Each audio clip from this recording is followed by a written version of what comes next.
क्या आपने कभी सोचा है कि भगवान विष्णु ने पहला अवतार मछली के रूप में क्यों लिया? जब पूरी दुनिया पर एक बहुत बड़ा संकट आने वाला था, तब ज्ञान यानी चारों वेद खतरे में थे और पूरी सृष्टि जल में डूबने वाली थी। तब भगवान विष्णु ने मत्स्य अवतार लिया और पूरी मानव जाति को बचाया। आज की इस वीडियो में हम जानेंगे कि भगवान विष्णु ने मत्स्य अवतार क्यों लिया, राजा सत्यव्रत और छोटी सी मछली की रहस्यमय कहानी क्या थी, कैसे भगवान मत्स्य ने प्रलय से दुनिया को बचाया और भगवान मत्स्य के 108 दिव्य नामों का महत्व क्या है। तो चलिए शुरू करते हैं भगवान विष्णु के पहले सबसे अद्भुत अवतार की कहानी। दोस्तों, सनातन धर्म में भगवान विष्णु को संसार का पालन करता माना जाता है। कहा जाता है कि जब भी धरती पर अधर्म बढ़ता है और धर्म कमजोर होने लगता है, तब भगवान विष्णु किसी न किसी रूप में अवतार लेकर संसार की रक्षा जरूर करने आते हैं। भगवान विष्णु के 10 मुख्य अवतारों को दशावतार कहा जाता है। इनमें से सबसे पहला अवतार था भगवान मत्स्य अवतार। मत्स्य का मतलब होता है फिश यानी मछली। लेकिन भगवान को मछली का रूप क्यों लेना पड़ा? ऐसा क्या हुआ? इसके पीछे ना एक बहुत बड़ी दिव्य कहानी छुपी हुई है, एक बहुत ही इंटरेस्टिंग सी स्टोरी है। तो क्या होता है, उस समय एक बहुत शक्तिशाली असुर था जिसका नाम था हयग्रीव। वह बहुत ही घमंडी था पर बहुत शक्तिशाली भी था। उसने सोचा कि अगर वह देवताओं की शक्ति को कम करना चाहता है तो सबसे पहले उनके ज्ञान को खत्म करना होगा। उस समय ज्ञान का सबसे बड़ा स्रोत थे 4 वेद। हयग्रीव ने भगवान ब्रह्मा जी से चारों वेद चुरा लिए और उन्हें समुद्र की गहराई में छिपा दिया।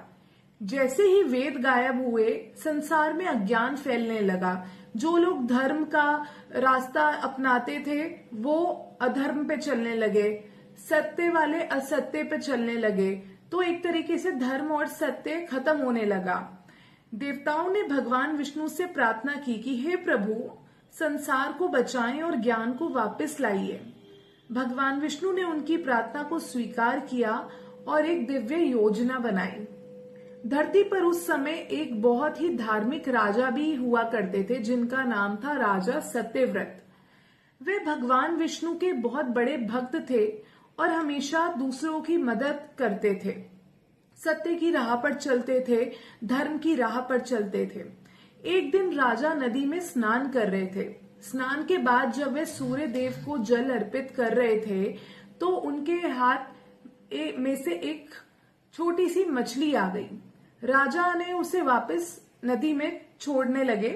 तभी उस छोटी मछली ने कहा कि हे राजन, मुझे नदी में मत छोड़िए, बड़ी मछलियां मुझे खा जाएंगी, मेरी रक्षा कीजिए।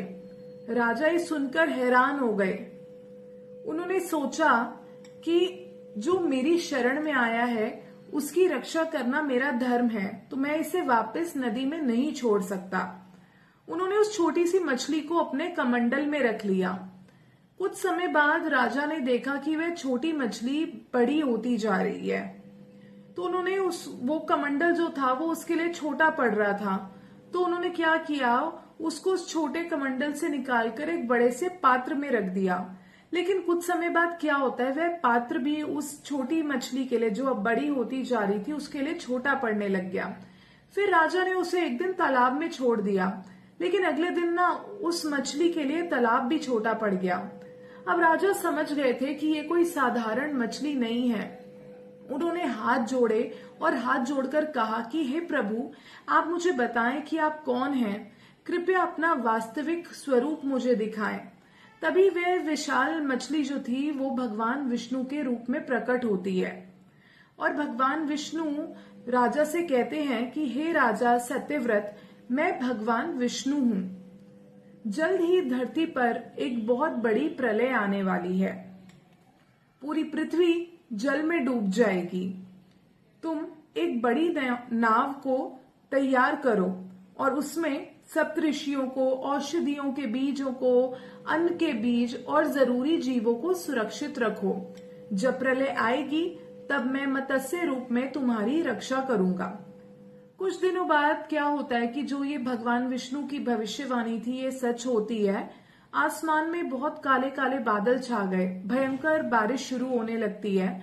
नदियां और समुद्र सब एक हो गए, उनका पानी मिल जाता है, एक हो जाते हैं। पूरी धरती जो है पानी में डूबने लगती है। राजा सत्यव्रत भगवान के आदेश के अनुसार नाव में बैठ गए और उनके साथ सप्तऋषि भी थे, जैसा विष्णु जी ने कहा था। तभी समुद्र में एक विशाल दिव्य मछली प्रकट होती है। उसके सिर पर एक बड़ा सींग भी था। राजा ने नागराज वासुकी को रस्सी की तरह इस्तेमाल करके नाव को भगवान मत्स्य से बांध दिया और भगवान मत्स्य ने उस नाव को सुरक्षित स्थान पर भी पहुंचाया। इसके बाद भगवान मत्स्य समुद्र की गहराई में गए। वहां हैग्रीव असुर वेदों को छिपाकर बैठा हुआ था, जो उसने उस समय 4 वेद छुपाकर नीचे समुद्र में गहराई में रख दिए थे। भगवान मत्स्य और हैग्रीव के बीच भयंकर युद्ध होता है। अंत में भगवान विष्णु ने हैग्रीव का वध कर दिया। उन्होंने 4 वेद वापस प्राप्त किए और ब्रह्मा जी को सौंप दिए। इस तरह संसार में फिर से ज्ञान और धर्म की स्थापना हो गई। तो दोस्तों, भगवान मत्स्य अवतार हमें बहुत बड़ी सीख देते हैं।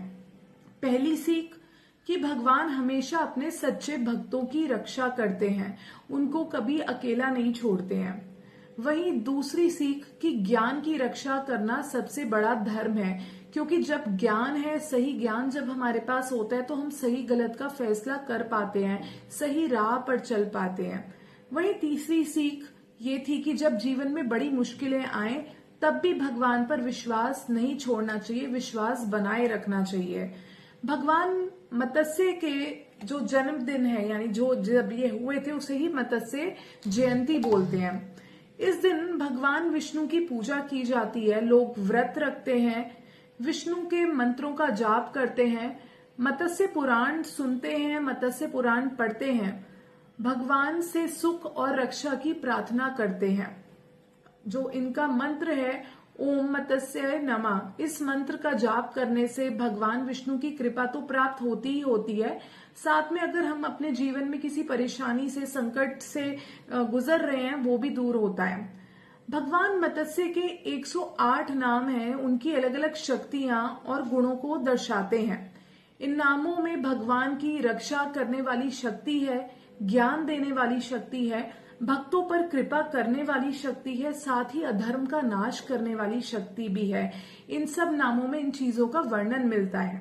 तो दोस्तों, भगवान मत्स्य अवतार की ये कहानी हमें याद दिलाती है कि चाहे जीवन में कितनी भी बड़ी परेशानी क्यों ना आ जाए, अगर हमारे अंदर विश्वास है, भक्ति है, धर्म है और हम सत्य के मार्ग पर चलते हैं तो भगवान हमारी मदद करने जरूर आते हैं, हमें सही रास्ता जरूर दिखाते हैं। अगर आपको भगवान के ऐसे दिव्य अवतारों की कहानी पसंद आए तो हमारी इस वीडियो को लाइक करें, चैनल को सब्सक्राइब करें, साथ ही कमेंट में जरूर लिखें जय श्री विष्णु। ओम नमो भगवते वासुदेवाय। जल्द ही मिलते हैं।